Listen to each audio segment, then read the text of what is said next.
റസൂലുള്ളാഹി സ്വല്ലല്ലാഹു അലൈഹി വസല്ലം തങ്ങൾ നൽകിയ പേരാണ് മുഈനുദ്ദീൻ എന്ന പേരും.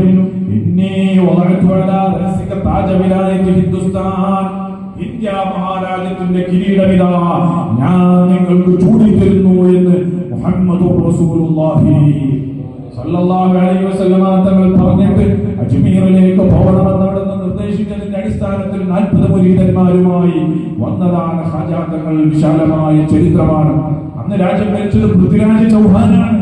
പൃഥ്വിരാജ് ചൗഹാൻ പേടിച്ചു വിറച്ചു പോയ സന്ദർഭങ്ങൾ, ഖാജയെ പരാജയപ്പെടുത്താൻ വേണ്ടി സർവായുധങ്ങളുമായി ഇറങ്ങിയിട്ടും ഒരു പോറൽ പോലും അവിടുത്തെ കേൾപ്പിക്കാൻ കഴിഞ്ഞിട്ടില്ല എന്ന് മാത്രമല്ല, അവിടുത്തെ പ്രബോധനം കണ്ട്, ജീവിതം കണ്ട്, ഓരോ സെക്കൻഡുകളും ഹറകാത്തുകളും അവിടുത്തെ ജീവിതത്തിന്റെ നിമിഷങ്ങൾ കണ്ട് 90 ലക്ഷം ആളുകൾ പരിശുദ്ധമായ ഇസ്ലാമിലേക്ക് കടന്നു വന്നു.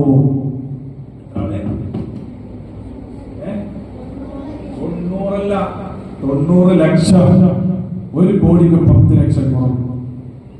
90 ലക്ഷം ആളുകൾ പരിശുദ്ധമായ ഇസ്ലാമിലേക്ക് കടന്നു വന്നു. എങ്ങനെ? അവിടുത്തെ ജീവിതം കണ്ട്, അവിടുത്തെ കറാമത്ത് കണ്ട്, അവിടുത്തെ കണ്ടപ്പോൾ ഇസ്ലാമിലേക്ക് വരുന്നവർ എങ്ങനെ വരുന്നു? അതായിരുന്നു ബഹുമാനപ്പെട്ട സുൽത്താനുൽ ഹിന്ദ്. അവിടുത്തെ സ്വഭാവം അങ്ങനെയായിരുന്നു.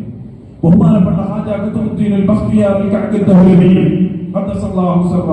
ബഹുമാനപ്പെട്ടവർ കുതുബ്ബിനാർ കേട്ടിട്ടില്ലേ? കുതുബ്ബിനാർ കേട്ടിട്ടില്ലേ? എവിടെയാണ്? ഡൽഹിയിൽ. മാഷാ അല്ലാഹ്. ഡൽഹിയിലാണ്